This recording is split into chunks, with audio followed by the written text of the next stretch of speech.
चलिए दोस्तों, आज का वीडियो स्टार्ट करते हैं। आज के इस वीडियो के अंतर्गत अपन बात करने वाले हैं साइकोलॉजी के 30 इंपॉर्टेंट क्वेश्चन। ये सबसे पहले आपको बता दूं कि ये वीडियो उन्हीं बच्चों के लिए है जो रीट लेवल 1 और 2 की तैयारी कर रहे हैं। ठीक है, चाहे आप रीट लेवल 1 की तैयारी कर रहे हो या 2 की तैयारी कर रहे हो, इसके साथ में अगर सीटेट एग्जाम की तैयारी कर रहे हो तब भी आपके लिए वीडियो बहुत ज़्यादा फायदेमंद है।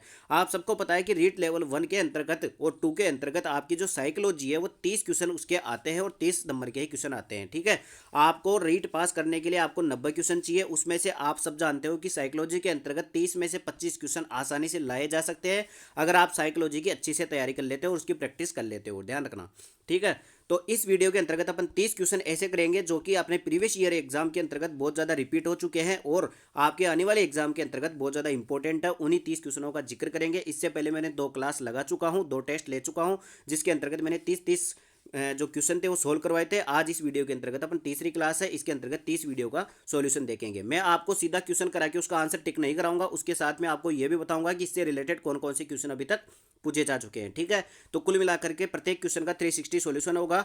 तो वीडियो स्टार्ट करने से सबसे पहले आपको चैनल को सब्सक्राइब कर देना, वीडियो पसंद आए तो वीडियो को लाइक कर देना। बिना किसी देरी के वीडियो स्टार्ट करते हैं। देखो भाई साहब, सबसे पहले हमारा पहला क्वेश्चन आज का पहला क्वेश्चन है, अधिगम के सिद्धांतों का मुख्य उद्देश्य क्या है। आप सभी जानते हो कि जब अपन अधिगम वाला चैप्टर पढ़ते हैं तो उसके अंतर्गत अपन बहुत सारे सिद्धांत पढ़ते हैं, जैसे पावलोव का सिद्धांत था, इसके अलावा स्किनर का सिद्धांत था।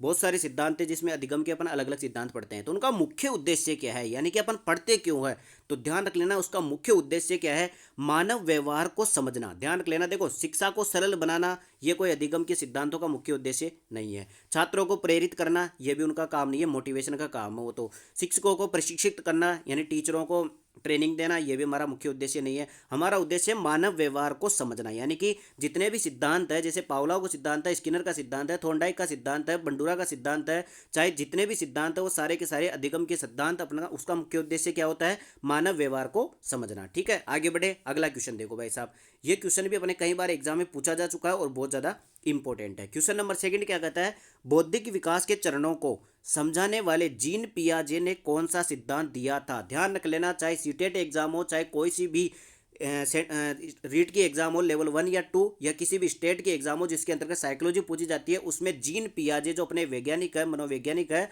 इनका क्वेश्चन 100% पूछा जाता है। और आप सभी जानते हो कि बौद्धिक विकास के चरणों में, यानी कि अपन जो विकास वाला चैप्टर पढ़ते हैं, विकास और वृद्धि वाला चैप्टर, उसमें आप सबको पता है कि मानव विकास के लिए एक जीन पियाजे ने एक सिद्धांत दिया था। वह कौन सा सिद्धांत था, वो सिद्धांत था संज्ञानात्मक विकास का सिद्धांत। कौन सा सिद्धांत था, संज्ञानात्मक विकास का सिद्धांत। तो हमेशा जीन पियाजे, आपको एक बात ध्यान रखनी है, अगर आपको एग्जाम में कहीं पर भी संज्ञानात्मक विकास शब्द आ जाए तो उसमें अगर आपको मनोवैज्ञानिक पूछे तो आपको हमेशा जीन पियाजे आंसर देना है। ठीक है, तो जीन पियाजे ने संज्ञानात्मक विकास का सिद्धांत दिया था। अब इसके अलावा ऑप्शन पढ़ते हैं।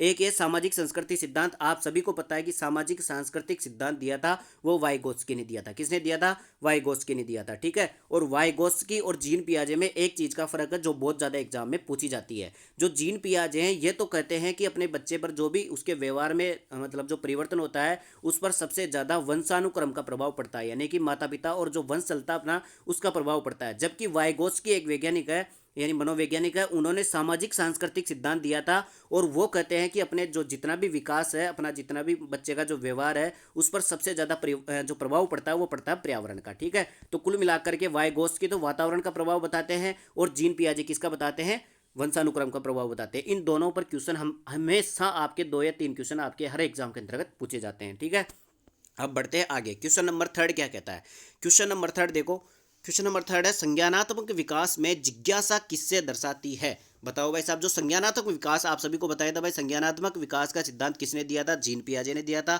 उसके अंतर्गत जो जिज्ञासा होती है वो जिज्ञासा किस चीज़ को दर्शाती है, तो वो दर्शाती है सीखने की इच्छा। आप सबको पता है जिज्ञासा का मतलब ही यही होता है, सीखने की जो इच्छा होती है उसको जिज्ञासा कहा जाता है। ठीक है, आप इसमें सृजनात्मकता मत कर देना, क्रिएटिविटी मत कर देना, क्योंकि जिज्ञासा का मतलब होता है सीखने की इच्छा होना और क्रिएटिविटी होती है भाई कुछ ना कुछ अलग करना। ठीक है, इसके बाद में आगे बढ़े। अगला क्वेश्चन देखो भाई साहब, क्वेश्चन नंबर 4 क्या कहता है, बहुत बार एग्जाम में रिपीट हो चुका है, आने वाले एग्जाम के अंतर्गत आ सकता है। ठीक है, बाल केंद्रित शिक्षा का मुख्य उद्देश्य क्या है? देखो, अभी वर्तमान में जितनी भी शिक्षा प्रणाली चल रही है वो सारी की सारी बाल केंद्रित शिक्षा प्रणाली चल रही है। मतलब इसका मतलब ये हुआ कि आपकी जो शिक्षा है वो किस पर डिपेंड करेगी? बाल केंद्रित होगी, यानी कि बच्चे के अनुसार, बच्चे की लेवल के अनुसार, बच्चे की क्षमता के अनुसार, बच्चे के योग्यता के अनुसार आपको शिक्षा दी जाएगी, यानी बाल केंद्रित शिक्षा होगी। और उसका मुख्य उद्देश्य क्या है? उसका मुख्य उद्देश्य बालक की रुचि और आवश्यकता को प्राथमिकता देना। मतलब कि प्रत्येक बालक की रुचि और उसकी आवश्यकता को ध्यान में रखते हुए ही उसकी आपको शिक्षा दी जाएगी। ठीक है, तो प्रत्येक बच्चे की, बालक की रुचि और आवश्यकताओं को प्राथमिकता देना ही क्या होता है? बाल केंद्रित शिक्षा का मुख्य उद्देश्य होता है। ठीक है, कई बार एग्जाम में पूछा जा चुका है। आगे बढ़े, अगला क्वेश्चन देखो भाई साहब, क्वेश्चन नंबर 5 क्या कहता है?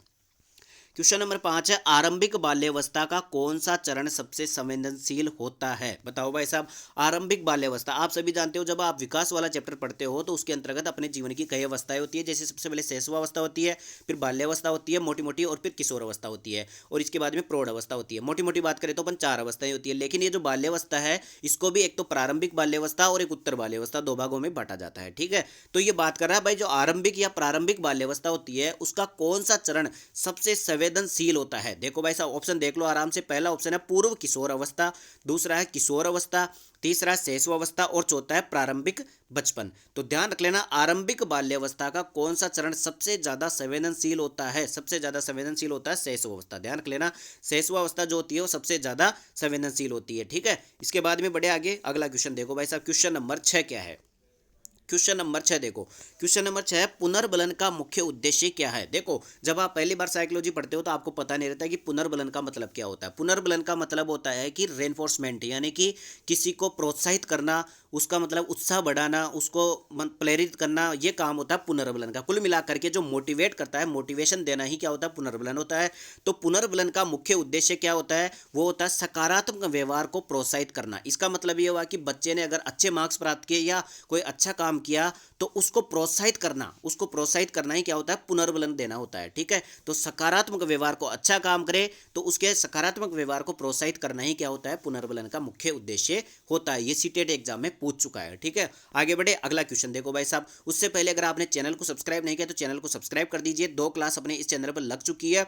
डेली सुबह 7 बजे आपको 30 क्वेश्चन, चाहे रीट लेवल 1 की तैयारी कर रहे हो चाहे लेवल 2 की तैयारी कर रहे हो, सभी के लिए महत्वपूर्ण है। और सारे के सारे प्रीवियस ईयर के क्वेश्चन और आने वाले, यानी कि बहुत ज़्यादा जो इंपॉर्टेंट है, आगे आने वाले एग्जाम में आ सकते हैं, उन सभी क्वेश्चनों को मैंने शामिल किया है। ठीक है, तो चैनल को सब्सक्राइब नहीं किया तो सब्सक्राइब कर दीजिए। देखो, क्वेश्चन नंबर 7 क्या कहता है? संज्ञानात्मक असंतुलन का सिद्धांत किसने दिया था? अब देखो, अगर अपन संज्ञानात्मक शब्द देख ले तो अपन सीधा सीधा किसके पास जाएंगे? जीन पियाजे के पास जाएंगे। लेकिन जीन पियाजे ने तो संज्ञानात्मक विकास का सिद्धांत दिया था।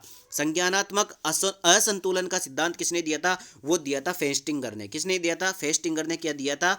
संज्ञानात्मक असंतुलन का सिद्धांत दिया था। इसके अलावा और ऑप्शन देखो, लेवाइगोस्की ने कौन सा दिया था? ये दिया था सामाजिक सांस्कृतिक अधिगम का सिद्धांत या विकास का सिद्धांत। इसके अलावा जीन पियाजे ने संज्ञानात्मक विकास का सिद्धांत दिया था। कोहलबर्ग ने, आप सबको पता है कि नैतिक विकास का सिद्धांत दिया था। ठीक है, फेस्टिंगर ने कौन सा दिया था? संज्ञानात्मक असंतुलन का सिद्धांत। ठीक है, आगे बढ़ते हैं। क्वेश्चन नंबर 8 देखो, क्वेश्चन नंबर 8 क्या कह रहा है? क्वेश्चन नंबर 8 है, भाषा विकास के लिए कौन सा कारक सबसे अधिक महत्वपूर्ण है? यानी कि अपनी जो लैंग्वेज डेवलपमेंट होती है, अपनी जो भाषा का विकास होता है, उसमें कौन सा कारक सबसे अधिक महत्वपूर्ण होता है? सबसे ज़्यादा महत्वपूर्ण कौन होता है भाषा विकास के लिए? तो वो होता है पर्यावरण। आप सभी जानते हो कि आप जिस पर्यावरण, जिस वातावरण के अंतर्गत रहते हो, आप उसकी भाषा को आराम से सीख जाते हो। जैसी आपके आसपास भाषा चलती है, जैसे कोई बच्चा नवजात होता है, ठीक है, उसको कोई भाषा नहीं आती, लेकिन जैसे जैसे वो बड़ा होता है, जिस वातावरण में, जिस पर्यावरण में वो रहता है, उस भाषा को अपने आप सीख लेता है। ठीक है, तो भाषा विकास के लिए सबसे ज्यादा जो महत्वपूर्ण कारक है वो कौन सा? पर्यावरण है। ध्यान रख लेना, आनुवंशिकी सबसे महत्वपूर्ण नहीं है, आयु भी उसकी सबसे महत्वपूर्ण नहीं है, और शारीरिक विकास भी सबसे महत्वपूर्ण नहीं है। सबसे महत्वपूर्ण कौन सा? पर्यावरण। जिस पर्यावरण वातावरण के अंतर्गत रहता है उसी भाषा को सीख लेता है। अच्छा क्वेश्चन, आगे बढ़ते हैं भाई साहब। क्वेश्चन नंबर 9 देखो, आप एक बार कैलकुलेट करके देखना आपकी आपके कितने क्वेश्चन सही हो रहे हैं। ठीक है, फिर कमेंट करके बताना। क्वेश्चन नंबर 9 क्या है? बालकों में सीखने की क्षमता को मापने के लिए किस विधि का उपयोग किया जाता है? देखो, बालकों में सीखने की क्षमता, यानी कि जो उसकी अधिगम करने की जो क्षमता है उसको मापन करना है, तो वो किसके माध्यम से उसको मापा जाता है? तो वो होता है आईक्यू परीक्षण। कौन सा होता है? आईक्यू परीक्षण। आप सभी जानते हो आईक्यू का मतलब होता है बुद्धि परीक्षण। ठीक है, आईक्यू का एक फॉर्मूला होता है। ठीक है, ये फॉर्मूला बार बार एग्जाम के अंतर्गत पूछा जाता है। इसका फॉर्मूला होता है, आईक्यू बराबर होता है MA/CA इंटू 100। इसका मतलब क्या है? इसका मतलब है कि आपकी मानसिक आयु बटे उसकी वास्तविक आयु इंटू 100। यानी कि अगर आपकी मानसिक आयु 50 है और आपकी अगर वास्तविक आयु कितनी है, मान लो जैसे कि 5 है, ठीक है, आप 5 साल के हो, आपकी मानसिक आयु 50 है और इंटू 100 कर देंगे तो 5 कितना हो जाएगा? 50 हो जाएगा। तो आपकी आईक्यू कितनी हो गई? 1000 हो गई भाई साहब। ये तो मैंने एग्जाम्पल दिया है, वैसे आईक्यू आपकी 90 से 110 मानी जाती है एवरेज रूप में, और प्रतिभाशाली बच्चे की मानी जाती है 130 प्लस, ठीक है। तो ये तो मैंने फॉर्मूला बताया है। तो कुल मिलाकर के आपकी जो आईक्यू है, आईक्यू का फॉर्मूला होता है MA/CA इंटू 100। और मतलब जो ये फॉर्मूला है कई बार एग्जाम में पूछ चुका है, ठीक है। तो एक तो ये फॉर्मूला याद कर लो। दूसरी बात क्या याद रखोगे कि ये फॉर्मूला किसने दिया था? तो ये दिया था टर्नर नाम के वैज्ञानिक ने। किसने दिया था? टर्नर नाम के वैज्ञानिक ने ये फॉर्मूला दिया था। ध्यान रख लेना, इंटू में 100 भी लगा हुआ है। तो टर्नर ने जो फॉर्मूला दिया था वो इंटू में 100 करके दिया था, ठीक है। तो कुल मिलाकर के क्वेश्चन क्या था हमारा? बालकों को सीखने की क्षमता को मापने के लिए किस विधि का उपयोग किया जाता है? वो किया जाता है आईक्यू परीक्षण, बुद्धि परीक्षण, ठीक है। आगे बढ़ते हैं भाई साहब, क्वेश्चन नंबर 10 देखो। क्वेश्चन नंबर 10 आ गया भाई साहब, ब्लूम का वर्गीकरण। आप सभी को पता है ब्लूम टेक्सोनोमी के बारे में, आपने बीएड में पढ़ा होगा, ठीक है। बीएड तो वैसे आप सबको पता है कैसे अपनी बीएड चलती है यहाँ पे, ठीक है। क्वेश्चन नंबर 10 है अपने पास, ब्लूम के वर्गीकरण में निम्नतम स्तर कौन सा है? बताओ भाई साहब। ब्लूम का जो वर्गीकरण था, इसके अनुसार अपने जो सीखने के जो उद्देश्य होते हैं उनको 3 भागों में बांटा गया था ब्लूम के वर्गीकरण के अनुसार। कौन कौन से थे? एक तो था संज्ञानात्मक, एक था अपना कौन सा? भावात्मक, और एक था अपना क्रियात्मक, ठीक है। तो एक तो था संज्ञानात्मक, एक था भावात्मक और एक था क्रियात्मक। ये बोलता है सबसे निम्नतम स्तर कौन सा था? तो सबसे निम्नतम स्तर था अपना कौन सा? ज्ञान वाला। ये संज्ञानात्मक के अंतर्गत आता है, ज्ञान वाला, ठीक है। ये सबसे निम्नतम स्तर था, ठीक है। अच्छा क्वेश्चन है, आपके कई बार रीट एग्जाम के अंतर्गत भी पूछ चुका है, ठीक है। आगे बढ़े, अगला क्वेश्चन देखो भाई साहब। क्वेश्चन नंबर 11 क्या कहता है?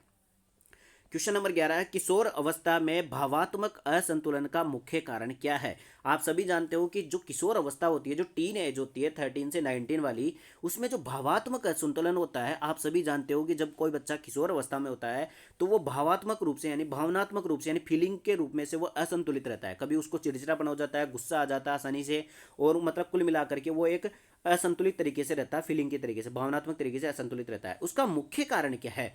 तो उसका मुख्य कारण है हार्मोनल परिवर्तन। ध्यान रख लेना, किशोर अवस्था में हार्मोनल परिवर्तन होने के कारण आपके हार्मोन्स है उनमें परिवर्तन होता है बहुत ज़्यादा, जिसके कारण से आपका भावनात्मक असंतुलन हो जाता है, ठीक है। आपको ध्यान रख लेना, इसमें यह मत कर देना कि उसका मानसिक विकास ज़्यादा हो गया इस कारण से हो गया, उसका शारीरिक विकास ज़्यादा हो गया इसलिए हो गया, सामाजिक दबाव के कारण हो गया, ऐसा बिल्कुल नहीं है। हार्मोनल परिवर्तन के कारण किशोर अवस्था में भावनात्मक असंतुलन सबसे ज़्यादा होता है। आगे बढ़े, अब इस क्वेश्चन को घुमा करके ऐसे भी पूछ सकता है कि भावनात्मक असंतुलन सबसे ज्यादा कौन सी अवस्था में होता है? तो वो होता है किशोर अवस्था में, ठीक है। ये एग्जाम में घुमा घुमा करके इन्हीं क्वेश्चनों को पूछा जाता है। आगे बढ़े, अगला क्वेश्चन देखो भाई साहब, क्वेश्चन नंबर 12। उससे पहले अगर आपने चैनल को सब्सक्राइब नहीं किया तो चैनल को सब्सक्राइब जरूर कर दीजिए। पिछली 2 क्लास नहीं देखी तो देख लेना, मैंने प्लेलिस्ट बना रखी है साइकोलॉजी के नाम से, ठीक है। तो अधिगम की प्रक्रिया में अनुरूपण का क्या अर्थ है? बताओ भाई साहब। अपन अधिगम की प्रक्रिया का मतलब हो गया भाई, अपन जो लर्निंग होती है, अपनी सीखने की जो प्रोसेस होती है, उसमें अनुरूपण का अर्थ क्या है? अनुरूपण का मतलब क्या है?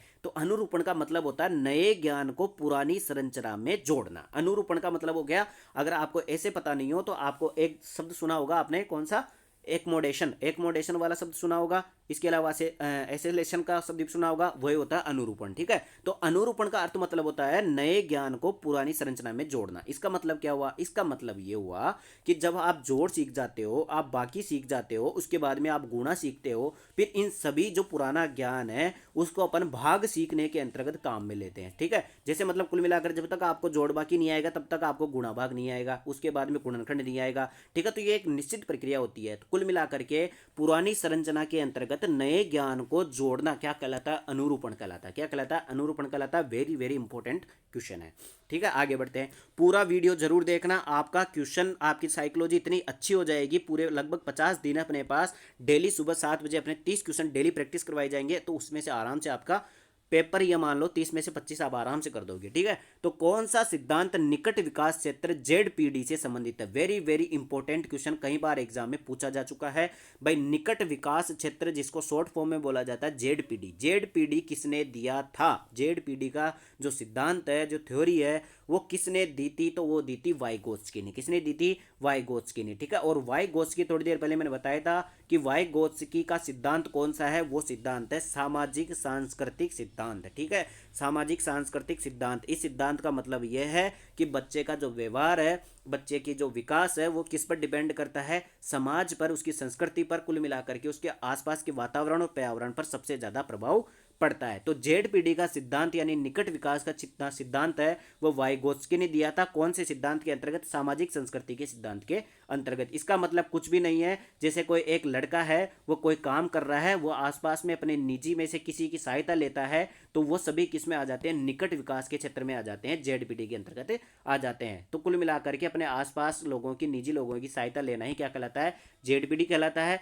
और जो पर्यावरण पर डिपेंड करता है वो कौन सा सिद्धांत है, सामाजिक सांस्कृतिक सिद्धांत है, जो कि वाइगोत्स्की ने दिया था। ठीक है, कुल मिलाकर के किस प्रकार से आपको घुमा घुमा करके क्वेश्चन पूछ सकता है, उस तरीके से मैं आपको तैयारी करा रहा हूं। ठीक है, इसके बाद में देखो क्वेश्चन नंबर 14 क्या कहता है। क्वेश्चन नंबर 14 है समस्यात्मक शिक्षण का उद्देश्य क्या है। देखो सबसे पहले तो शिक्षण का मतलब हो गया टीचिंग, यानी कि पढ़ाना। ठीक है, समस्यात्मक शिक्षण का मतलब हो गया है कि समस्यात्मक शिक्षण का उद्देश्य क्या है। जैसे कोई समस्या आ गई बच्चे के सामने, तो समस्यात्मक जो टीचिंग करेंगे, अपन शिक्षण देंगे, उसका मुख्य उद्देश्य क्या होता है। देखो भाई साहब, इसका ऑप्शन देखो आराम से। इसका ऑप्शन है, एक तो रटने की प्रक्रिया को बढ़ावा देना, बिल्कुल गलत बात है ये तो। इसके बाद में जिज्ञासा और सोच को विकसित करना। देखो जब भी किसी मतलब बच्चा है जिसके सामने कोई समस्या आ गई, तो अपन उसको शिक्षण देंगे, तो अपना जो टीचिंग होगा वो कौन सी होगी, समस्यात्मक टीचिंग होगी। तो उसका मतलब होता है जिज्ञासा और सोच को विकसित करना। मतलब कोई समस्या को देख करके डरना नहीं है, अपने को उसके प्रति जिज्ञासा रखनी है, उसको सही करने की इच्छा रखनी है और सोच को विकसित करना। कुल मिलाकर के आपकी सहायता करेगा टीचर,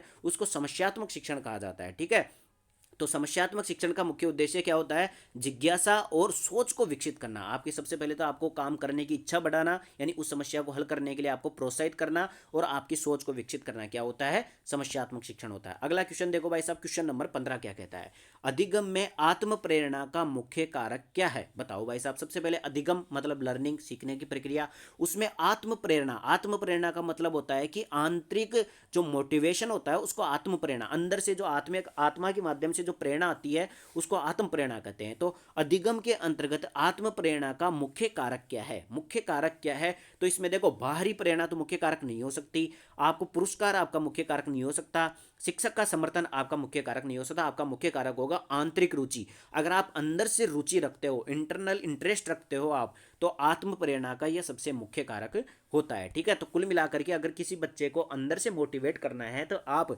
बाहर से मोटिवेट नहीं कर सकते, उसको आंतरिक रुचि होगी, उसको इंटरेस्ट होगा, तभी वो क्या होगा, अंदर से मोटिवेट होगा। ठीक है, आगे बढ़े। अगला क्वेश्चन देखो भाई साहब, क्वेश्चन नंबर 16 क्या कहता है। क्वेश्चन नंबर 16 देखो, क्वेश्चन नंबर 16 है प्रेरणा का अर्थ क्या है। प्रेरणा यानी मोटिवेशन, मोटिवेशन का मतलब क्या है, उसका अर्थ क्या है। तो उसका अर्थ है, देखो दंड देना बिल्कुल नहीं होता है, दंड देने से कोई मोटिवेट नहीं होता है। मानसिक विकास करना प्रेरणा का अर्थ नहीं होता है, शिक्षा का प्राप्त करना भी नहीं होता है। इसका काम होता है किसी कार्य को करने की ऊर्जा, यानी कि अगर आप जैसे किसी एग्जाम की तैयारी कर रहे हो और आप निराश हो गए, तो अगर आपको मोटिवेट कर दिया जाएगा तो आप क्या करोगे, उस कार्य को करने की आपके अंतर्गत एनर्जी आ जाएगी और आप वापस उस काम में लग जाओगे। तो कुल मिलाकर के मोटिवेशन का अर्थ होता है किसी कार्य को करने की ऊर्जा देना। अब चाहे आप अंदर से मोटिवेट हो सकते हो या बाहरी रूप से मोटिवेट हो सकते हो। अब आप मुझे बताओ, किसी बच्चे को अगर पुरस्कार दिया जाता है तो उसको किस प्रकार का मोटिवेशन है, पुरस्कार देना किस प्रकार का मोटिवेशन है, आंतरिक मोटिवेशन है या फिर बाहरी मोटिवेशन है। ठीक है, कमेंट करके जरूर बताना। अगला क्वेश्चन देखते हैं, क्वेश्चन नंबर 17, जो कि बहुत ज्यादा एग्जाम में पूछा जा चुका है। उससे पहले अगर आपने चैनल को सब्सक्राइब नहीं किया तो चैनल को सब्सक्राइब जरूर करना। पिछली 2 क्लासें नहीं देखी तो वो भी देख लेना। डेली सुबह 7 बजे आपको 30 क्वेश्चन रेट लेवल 1 और 2 के लिए उपलब्ध रहेंगे इसी चैनल पर। ठीक है, तो क्वेश्चन नंबर 17 है प्रभाव के नियम का प्रतिपादन किसने किया था। आप सभी को पता है कि एक मनोवैज्ञानिक है थॉर्नडाइक नाम के मनोवैज्ञानिक। इनका सबसे पहला क्वेश्चन तो यही बनता है, प्रथम शैक्षिक मनोवैज्ञानिक कौन से थे। प्रथम शैक्षिक मनोवैज्ञानिक कौन थे, वो थे थॉर्नडाइक। ठीक है, थॉर्नडाइक ने एक प्रयोग किया था, कौन सा, प्रयास एवं त्रुटि का सिद्धांत या फिर प्रयत्न एवं भूल का सिद्धांत, जिसको बोलता है कुल मिलाकर के प्रयास करता है फिर आपको गलती होती है, प्रयास एवं त्रुटि का सिद्धांत दिया था किसने, थॉर्नडाइक ने। अब थॉर्नडाइक ने सीखने के नियम के दौरान मतलब कुल मिलाकर के 2 प्रकार के नियम बताए थे। एक तो मुख्य नियम बताए थे, ठीक है, और एक कौन से बताए थे, गौण नियम बताए थे। अब मुख्य नियम में 3 नियम थे, कौन कौन से, एक तो तत्परता का नियम, दूसरा था अभ्यास का नियम और तीसरा था प्रभाव का नियम। इसके अलावा आपके 6 कौन से बताए थे, गौण नियम बताए थे। अब इन 3 को हर एक एग्जाम के अंतर्गत पूछा जाता है। तो एक तो था तत्परता का नियम, एक था आपका कौन सा, अभ्यास का नियम और एक था प्रभाव का नियम। तो ये यही पूछ रहा है कि प्रभाव का नियम किसने प्रतिपादित किया था, तो प्रभाव का नियम प्रतिपादित किया था थॉर्नडाइक ने। किसने किया था, थॉर्नडाइक ने। प्रभाव का नियम का मतलब ये हो गया कि आप किसी भी चीज को सीखते हो, अगर आप उससे संतुष्ट हो गए तो आपका मतलब कि संतुष्ट हो गए तो आप उस चीज को सीख जाओगे, और उससे संतुष्ट नहीं हो, असंतुष्ट हो, तो आप उस चीज को नहीं सीख सकते। कुल मिलाकर के आपका जो सीखा हुआ ज्ञान है वो प्रभावशाली तभी होगा जब आप उससे संतुष्ट होगे। ये किसने दिया था, थॉर्नडाइक ने दिया था। आगे बढ़े, अगला क्वेश्चन देखो भाई साहब। अगला क्वेश्चन है क्वेश्चन नंबर 18। अधिगम में निषेधात्मक प्रभाव का क्या अर्थ है। देखो अधिगम जब अपन लर्निंग करते हैं उसमें निषेधात्मक प्रभाव का मतलब क्या है, उसका अर्थ क्या है। निषेधात्मक प्रभाव का, देखो आपको अभी मैंने प्रभाव का नियम बताया था, वो तो किसने दिया था, थॉर्नडाइक ने दिया था। लेकिन मैं पूछ रहा हूं भाई अधिगम में निषेधात्मक प्रभाव का अर्थ क्या है। ठीक है, अधिगम में निषेधात्मक प्रभाव का अर्थ क्या है, तो वो है देखो नई जानकारी को स्वीकार करना, अगला है गलतियों से बचना, एक है पुराने ज्ञान का प्रभाव कम करना, और एक है सीखने में बाधा। अब नाम से पता चल रहा है, अगर आप इस शब्द को गौर से देखोगे तो एक निषेधात्मक प्रभाव, यानी किसी, निषेध क्या होता है, इस फूल को तोड़ना निषेध है, इस घर में जाना निषेध है। निषेध का मतलब होता है रोकना, यानी कि किसी चीज में बाधा डालना। तो निषेधात्मक प्रभाव का मतलब हो गया सीखने में बाधा। सीखने में जो बाधा होती है, जितनी भी बाधाएं आती है उनको निषेधात्मक प्रभाव कहा जाता है। ठीक है, आगे बढ़े, अगला क्वेश्चन देखो भाई साहब। ये क्वेश्चन भी आपको एग्जाम में आ चुका है, ऐसे क्वेश्चन आपके एग्जाम में पूछे जाते हैं।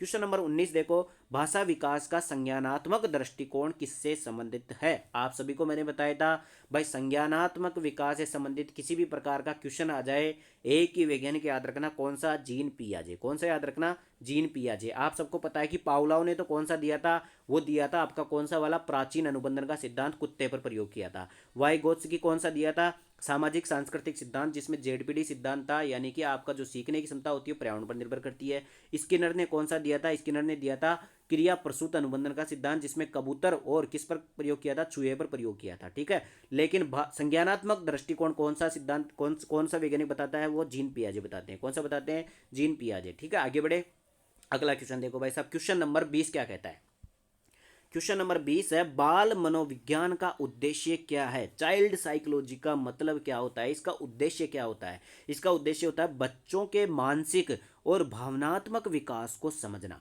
सबसे पहले तो बच्चों का मानसिक विकास समझना, भाई किस स्तर तक उनका डेवलपमेंट हो चुका है मानसिक रूप से, और भावनात्मक विकास को समझना, यानी कि किस प्रकार की फीलिंग्स उनकी अभी तक डेवलप हो चुकी है। तो बच्चे की मानसिक और भावनात्मक विकास को समझना ही क्या होता है, बाल मनोविज्ञान का उद्देश्य होता है। आप सभी को पता है कि मनोविज्ञान या साइकोलॉजी की बहुत सारी शाखाएं होती है, उसमें से एक शाखा है बाल मनोविज्ञान। ठीक है, तो इसका मुख्य उद्देश्य क्या हो गया, बच्चों के मानसिक और भावनात्मक विकास को समझना। अगला क्वेश्चन देखो भाई साहब, क्वेश्चन नंबर 21। उससे पहले अगर चैनल को सब्सक्राइब नहीं किया तो चैनल को सब्सक्राइब कर दीजिए। अब तक अपन ने 20 क्वेश्चन कंप्लीट कर लिए हैं, आगे के 10 क्वेश्चन वेरी वेरी इंपॉर्टेंट है, तो कहीं भी आप वीडियो को छोड़ करके मत जाना। ठीक है, तो अधिगम का सबसे उपयुक्त अर्थ क्या है, अधिगम का सबसे उपयुक्त अर्थ क्या होता है, तो अधिगम यानी जो सीखने का होता है, सीखने का मतलब होता है व्यवहार में परिवर्तन। यानी कि अगर आप किसी चीज को सीखते हो और उससे आपके व्यवहार में कोई चीज का परिवर्तन हो जाता है तो कहा जाता है कि आपका अधिगम हो गया है। अधिगम का मतलब यही है, अधिगम मतलब लर्निंग। लर्निंग का मतलब हो गया कि अगर आप उस चीज को सीख गए इसका मतलब आपके व्यवहार में परिवर्तन हो गया, तो इसका मतलब हो गया आपका अधिगम कंप्लीट हो चुका है। ठीक है, तो ये क्वेश्चन कई बार, बहुत सारी बार एग्जाम में पूछा जा चुका है। ठीक है, आगे बढ़ते हैं। क्वेश्चन नंबर 22 देखो भाई साहब, क्वेश्चन नंबर 22। क्वेश्चन नंबर 22 क्या कहता है, बालक किसी चीज को पहले कार्य में सीखता है, ये किस सिद्धांत से संबंधित है। बालक किसी चीज को पहले कार्य में सीखता है, यानी कि पहले कार्य में कोई अगर बालक किसी चीज को सीख जाता है तो ये ऐसा कौन सा सिद्धांत है जो ये बात कहता है, तो वह कहता है प्रत्यक्ष अनुभव का सिद्धांत। यानी कि कोई चीज आप प्रत्यक्ष रूप में किसी बच्चे के सामने रखोगे, उससे बच्चा जो भी कुछ भी सीखता है, यानी कि पहले कार्य में जो सीख जाता है, वह कौन सा सिद्धांत बताता है, प्रत्यक्ष अनुभव का सिद्धांत बताता है। प्रत्यक्ष अनुभव यानी किसी चीज को अपन प्रत्यक्ष रूप से देख करके अनुभव ग्रहण कर लेते हैं, तो वो क्या होता है, अधिगम होता है। प्रत्यक्ष अनुभव का सिद्धांत कहता है कि बालक किसी चीज को पहले कार्य में ही सीख जाता है। ठीक है, प्रत्यक्ष रूप से देखते ही सीख जाता है, सीधी सी बात है। तो आगे बढ़ते हैं भाई साहब, question number 23 very very important, कई बार एग्जाम में पूछा जा चुका है। आत्मसिद्धि का उच्चतम स्तर किसने प्रतिपादित किया था। आप ध्यान रख लेना, आत्मसिद्धि का सिद्धांत किसका है, केवल और केवल एक ही वैज्ञानिक है, अब्राहम मैस्लो। कौन थे, अब्राहम मैस्लो। यानी कि जब आप मोटिवेशन अभिप्रेरणा वाला चैप्टर पढ़ोगे तो उसमें एक सिद्धांत आता है आत्मसिद्धि का सिद्धांत, वो किसने दिया था, अब्राहम मैस्लो ने दिया था। और इसमें क्या होता है कि आपकी 5 अवस्थाएं होती है। ठीक है, इसमें टोटल 5 अवस्थाएं होती है। पांचों अवस्थाओं में से सबसे टॉप की होती है आत्मसिद्धि की अवस्था। कौन सी होती है? आत्मसिद्धि की अवस्था उच्चतम स्तर बोला जाता है। तो इस उच्चतम स्तर को किसने प्रतिपादित किया था? वो मैस्लो ने किया था। कुल मिलाकर के पांचों अवस्थाएं किसने बताई थी? अब्राहम मैस्लो ने बताई थी। आगे बढ़े, अगला क्वेश्चन देखो भाई साहब, क्वेश्चन नंबर 24। क्वेश्चन नंबर 24 क्या कहता है? अनुभव आधारित अधिगम का क्या लाभ है? अनुभव आधारित अधिगम का मतलब, इसका मतलब हो गया कि अगर आप कोई चीज़ का एक्सपीरियंस करते हो, उस एक्सपीरियंस के आधार पर किसी चीज़ को सीखते हो, अनुभव ग्रहण करते हो, अनुभव के माध्यम से फिर आप अधिगम करते हो, तो इसका लाभ क्या है? इसका लाभ ये होता है सीखने में दीर्घकालिक प्रभाव, यानी कि उस चीज़ को आप लंबे समय तक याद कर लोगे। यानी कि कुल मिलाकर के, जैसे कि आपको कोई एग्जाम्पल दूँ, जैसे कि अनुभव आधारित अधिगम का मतलब हो गया आपको किसी चीज़ का अनुभव हो गया और उसके आधार पर आप किसी चीज़ को सीखते हो। जैसे कि मान लो आप ताजमहल घूमने गए, ठीक है, ताजमहल घूमने गए तो आपने एक्सपीरियंस कर लिया कि ताजमहल कैसा था, ठीक है, कर लिया। इसके बाद में आप ताजमहल के बारे में थ्योरी पढ़ रहे हो, तो क्या हो गया? अनुभव आधारित अधिगम हो गया आपका। आप अनुभव के एक्सपीरियंस के आधार पर अधिगम कर रहे हो, तो इससे क्या होगा कि आपकी जो सीखोगे आप कुछ भी, वो दीर्घकालिक रहेगा, लंबे समय तक आपको याद रखेगा। तो कुल मिलाकर के अनुभव आधारित अधिगम का मतलब हो गया कि उस चीज़ को आप लंबे समय तक याद रख पाओगे, क्योंकि आपने उस चीज़ को एक्सपीरियंस कर लिया है, ठीक है। तो बहुत अच्छा क्वेश्चन था, बहुत बार एग्जाम में पूछा जा चुका है। आगे बढ़े, अगला क्वेश्चन देखो भाई साहब, क्वेश्चन नंबर 25। क्वेश्चन नंबर 25 है, सकारात्मक पुनर्बलन का उद्देश्य क्या है? थोड़ी देर पहले मैंने आपको बताया था कि पुनर्बलन का मतलब क्या होता है। पुनर्बलन का मतलब होता है रेनफोर्समेंट, यानी कि मोटिवेशन देना, एक प्रकार का मोटिवेशन होता है। तो पुनर्बलन दो प्रकार का होता है, एक तो सकारात्मक पुनर्बलन होता है और एक नकारात्मक पुनर्बलन होता है, ठीक है। जैसे कि मान लो कि देखो, दोनों का एक बार आराम से बता देता हूं मैं आपको, बार बार क्वेश्चन आएगा और आपका गलत भी नहीं होगा। दो प्रकार का पुनर्बलन होता है, एक तो सकारात्मक होता है, एक नकारात्मक होता है। अब जैसे कि किसी व्यक्ति को कोई चीज़ देने से उसका व्यवहार परिवर्तन हो गया, ठीक है। जैसे कि मान लो कि कोई कर्मचारी थे, सरकारी कर्मचारी है, ठीक है, और उनको वेतन नहीं मिल रहा है, तो वो हड़ताल पे बैठ गए, तो उनको वेतन देने से वो हड़ताल समाप्त हो गई, तो अपन ने क्या कर दिया? उसका सकारात्मक पुनर्बलन कर दिया। मतलब कि कोई चीज़ को ऐड करना, अपन ने उनको पैसे दिए, तो कोई चीज़ को ऐड करना तो सकारात्मक पुनर्बलन होता है, और किसी चीज़ को हटाना नकारात्मक पुनर्बलन होता है। जैसे कि अभी क्या हुआ था कि जो एलएसए वाले स्टूडेंट थे, पशुधन सहायक वाले स्टूडेंट थे, एलएसए वाले, उनका क्या हो गया था कि कंप्यूटर आधारित प्रेजेंट वगैरह होने लग गई थी। मतलब सुबह 9 बजे आओगे और आपको प्रेजेंट देनी पड़ेगी, फिर शाम को 3 बजे जाओगी, उससे पहले आपको ऑनलाइन प्रेजेंट देनी पड़ेगी, ठीक है। तो उस सिस्टम को हटवाने के लिए उन्होंने क्या कर दिया? हड़ताल कर दिया। तो कुल मिलाकर के उस ऑनलाइन प्रेजेंट वाले सिस्टम को हटाना क्या होता है? नकारात्मक पुनर्बलन होता है। तो कुल मिलाकर के किसी चीज़ को ऐड करना वो तो सकारात्मक पुनर्बलन होता है, और किसी चीज़ को हटाना क्या होता है? नकारात्मक पुनर्बलन होता है। ये होता है सकारात्मक पुनर्बलन और नकारात्मक पुनर्बलन, ठीक है। तो सकारात्मक पुनर्बलन का उद्देश्य क्या होता है? वो होता है सीखने को बढ़ावा देना। क्या होता है? सीखने को बढ़ावा देना। किसी भी चीज़ की रुकावट आ रही है तो उस चीज़ को हटा करके दूसरी चीज़ बढ़िया लगाना, वो क्या होता है? सीखने को बढ़ावा देने के लिए अपन सकारात्मक पुनर्बलन देते हैं, ठीक है। सकारात्मक पुनर्बलन का बेस्ट एग्जांपल, जैसे कि कोई बच्चा अगर क्लास में फर्स्ट आ गया, ठीक है, उसको अगर आप कोई भी पुरस्कार दे दोगे तो सकारात्मक पुनर्बलन दे दिया आपने। अब क्या होगा कि उसके सीखने को बढ़ावा दे दिया अपन ने, वो बार बार पछताने की कोशिश करेगा, ठीक है। तो कुल मिलाकर के ये था 25वां क्वेश्चन। अब आता है क्वेश्चन नंबर 26। देखो, आपको बिल्कुल ध्यान से समझना है, मैं आराम से इसलिए सॉल्यूशन करा रहा हूँ ताकि आपको इससे रिलेटेड घुमा करके कैसे भी क्वेश्चन पूछे तो भी आपका क्वेश्चन गलत नहीं होगा, ठीक है। आपका क्वेश्चन हमेशा सही होगा। क्वेश्चन को मैं समझा रहा हूँ, ठीक है। तो क्वेश्चन नंबर 26 क्या है? नैतिक विकास के सिद्धांत के प्रतिपादक कौन थे? आप सबको बताया था मैंने थोड़ी देर पहले, आपने ध्यान से सुना होगा। तो नैतिक विकास का सिद्धांत किसने दिया था? वो दिया था कोहलबर्ग ने। किसने दिया था? कोहलबर्ग ने। यह भी सीटेट एग्जाम में पूछा था इसी साल वाली में, अभी जो थोड़े दिन पहले हुई थी, दिसंबर वाली जो एग्जाम हुई थी, उसके अंतर्गत कोहलबर्ग का सिद्धांत आया था। नैतिक विकास का सिद्धांत किसने दिया था? कोहलबर्ग ने दिया था। ये क्वेश्चन अभी भी जस्ट सीटेट में पूछा हुआ क्वेश्चन है, ठीक है। तो पियाजे ने तो कौन सा दिया था? संज्ञानात्मक विकास का सिद्धांत। कोहलबर्ग ने कौन सा दिया था? नैतिक विकास का सिद्धांत। वाइगोत्स्की ने कौन सा दिया था? सामाजिक सांस्कृतिक सिद्धांत। और स्किनर का कौन सा है? क्रिया प्रसूत अनुबंधन का सिद्धांत, ठीक है। आगे बढ़े, ये स्किनर वाला भी बहुत बार एग्जाम में पूछा जाता है, ठीक है। अगला क्वेश्चन है क्वेश्चन नंबर 27। समूह अधिगम का लाभ क्या है? समूह अधिगम का मतलब होता है ग्रुप लर्निंग। ग्रुप लर्निंग यानी ग्रुप में अगर आप किसी चीज को सीखते हो तो उसका लाभ क्या होता है? देखो, पहला ऑप्शन है व्यक्तिगत ध्यान, ये तो नहीं हो सकता। इसके बाद में प्रतिस्पर्धा बढ़ाना, नहीं। सहयोग और साझा करना, बिल्कुल सही बात है। देखो, आप जब ग्रुप लर्निंग करते हो यानी कि समूह में कोई चीज़ को सीखते हो तो सहयोग के माध्यम से और साझा करना, संयोग और साझा करना मतलब कि आप एक दूसरे की हेल्प लेते हो, एक दूसरे को साझा करते हो अपनी नॉलेज को, ठीक है। तो ग्रुप लर्निंग का ये लाभ होता है, ठीक है, संयोग और साझा करना। आगे बढ़े, अगला क्वेश्चन देखो भाई साहब, क्वेश्चन नंबर 28। क्वेश्चन नंबर 28 क्या है भाई? एग्जाम में कई बार आ चुका है। बालकों में संज्ञानात्मक विकास के लिए सबसे अधिक महत्वपूर्ण क्या है? संज्ञानात्मक विकास मतलब कुल मिलाकर संज्ञानात्मक विकास का मतलब एक ही होता है कि आप मानसिक रूप से आपकी बुद्धि कितनी डेवलप हो रही है, उसमें सबसे अधिक महत्वपूर्ण क्या है? तो सबसे अधिक महत्वपूर्ण इन ऑप्शन में से बताना है आपको। देखो, खेल सबसे महत्वपूर्ण नहीं है, शिक्षा भी सबसे महत्वपूर्ण नहीं है, पारिवारिक समर्थन और एक है पर्यावरण। पर्यावरण सबसे ज़्यादा समर्थन होता है, किसमें? संज्ञानात्मक विकास के लिए सबसे अधिक महत्वपूर्ण कौन होता है?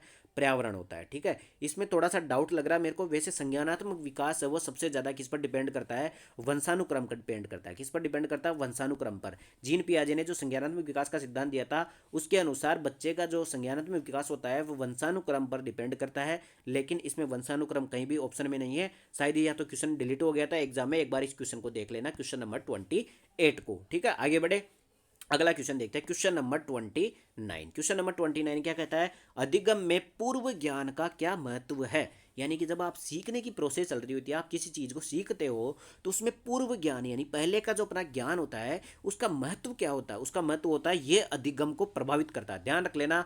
देखो, जो पूर्व ज्ञान होता है ये नई जानकारी को सीमित करता है? बिल्कुल नहीं, नई जानकारी को सीमित नहीं करेगा, उसको बढ़ाएगा। ठीक है, ये रटने के प्रोत्साहित करता है? बिल्कुल नहीं, रटने के लिए तो कुछ कहता ही नहीं है। ये सीखने को बाधित करता है? बिल्कुल नहीं। और भी पूर्व ज्ञान से अगर आप साइकिल सीखना सीख गए, साइकिल चलाना सीख गए, तो आपको बाइक चलाने में कोई दिक्कत नहीं आएगी। कुल मिलाकर के अधिगम में पूर्व ज्ञान का महत्व क्या होता है? यह अधिगम को प्रभावित करता है। कभी कभी तो पूर्व ज्ञान अपने को सकारात्मक यानी पॉजिटिविटी देता है, कभी कभी नेगेटिविटी देता है। कैसे? जैसे अगर आपने हिंदी टाइपिंग सीख रखी है तो आप इंग्लिश टाइपिंग सीखने में आपको दिक्कत आएगी, तो पूर्व ज्ञान वहाँ पर बाधा बन गया। लेकिन अगर आपने साइकिल चलाना सीख लिया तो आपने बाइक चलाना आराम से आ जाएगा, तो वो अपना वहाँ पर पुनर्बलन दे दिया, यानी कि अधिगम को अच्छा बना दिया अपने को। ठीक है, क्वेश्चन नंबर 30 देखो भाई साहब, क्वेश्चन नंबर 30 क्या कहता है? बच्चों में रचनात्मकता को कैसे बढ़ावा दिया जा सकता है? रचनात्मकता मतलब क्रिएटिविटी। बच्चों में अगर आपको क्रिएटिविटी को बढ़ावा देना है तो आप कैसे दे सकते हो? देखो, जब भी प्रश्न आ जाए क्रिएटिविटी को बढ़ाना, तो आप ध्यान रख लेना, बच्चों को खुला छोड़ दो। बच्चों को अगर आप स्वतंत्र छोड़ दोगे तो आपकी क्रिएटिविटी अपने आप बच्चे की बढ़ जाएगी। ठीक है, तो रचनात्मकता को बढ़ावा देने के लिए स्वतंत्रता, उसको खुले छोड़ दो, और प्रेरणा देना, उसको मोटिवेट रखो। ठीक है, आप बच्चों को खुला छोड़ दो और उनको मोटिवेट करते रहो समय समय पर, अपने आप उनकी क्रिएटिविटी जो रचनात्मकता है, सृजनात्मकता है, वो बढ़ जाएगी। ठीक है, तो इस वीडियो के अंतर्गत अब तक अपन ने 30 क्वेश्चन पढ़े, लेकिन मैंने इस इतने अच्छे तरीके से पढ़ाया है कि अगर किसी बच्चे ने साइकोलॉजी पहले पढ़ी भी नहीं होगी तो भी वह आराम से क्वेश्चन कर सकता है। ठीक है, अंडरस्टैंडिंग बढ़ाने की कोशिश की है मैंने, तो प्रत्येक क्वेश्चन का 360 सॉल्यूशन कराने की कोशिश की है, ताकि आप नया क्वेश्चन अगर इसी क्वेश्चन को घुमा करके पूछा जाए तो भी आप कर सकते हो। देखो, साइकोलॉजी के अंतर्गत 30 में से 25 नंबर 25 क्वेश्चन सही करना आराम से हो सकता है, अगर आप ढंग से समझ करके साइकोलॉजी को पढ़ोगे। बाकी अगर आप रटने की कोशिश करोगे तो आपका नहीं हो सकता। ठीक है, तो ये अपना तीसरा वीडियो था, तीसरा टेस्ट था, जिसके अंतर्गत अपन ने 30 क्वेश्चन जिक्र किए हैं। इससे पहले मैंने 2 क्वेश्चन डाल दिए हैं, सॉरी 2 वीडियो डाल चुका हूं, जिसके अंतर्गत मैंने 30 क्वेश्चन पढ़ाए थे। ठीक है, तो दोनों की मैंने प्लेलिस्ट बना रखी है साइकोलॉजी नाम की इसी चैनल पर, वहां पर जाकर के आपने दोनों वीडियो देख लेना। कोई प्रभाव फर्क नहीं पड़ता कि आपने पिछले वीडियो देखे या नहीं देखे और नया देखा या नहीं देखा। ठीक है, आपको कंटिन्यू 50 दिन तक मेरे 30 क्वेश्चन का प्रत्येक डेली एक वीडियो देख लिया करो। आधे घंटे का एक वीडियो होता है, लेकिन आपको मैं ढंग से 30 क्वेश्चन इस तरीके से याद कराता हूँ कि उससे रिलेटेड कुछ भी क्वेश्चन पूछ ले तो आपका गलत नहीं होगा। ठीक है, तो जितने भी रीड लेवल 1 और 2 की तैयारी कर रहे हो, चैनल को सब्सक्राइब जरूर करके रखना। आपकी एग्जाम तक मैं आपको 30 क्वेश्चन लगभग 50 दिन तक, यानी कि 1500 क्वेश्चन के इतने अच्छे तरीके से समझा दूंगा मैं कि आपका कोई भी नया क्वेश्चन भी आएगा तो भी गलत नहीं होगा। ठीक है, तो मिलते हैं अगले वीडियो के अंतर्गत, चौथी क्लास के अंतर्गत। उसके अंतर्गत मैं आपको 30 क्वेश्चन कराऊंगा। बाकी चैनल को सब्सक्राइब कर देना, पिछले 2 वीडियो नहीं देखे तो वो देख लेना। वीडियो पसंद आए तो वीडियो को लाइक कर देना, बाकी कमेंट करके बताना कि आपको वीडियो कैसा लगा है। मिलते हैं अगले वीडियो के अंतर्गत, धन्यवाद।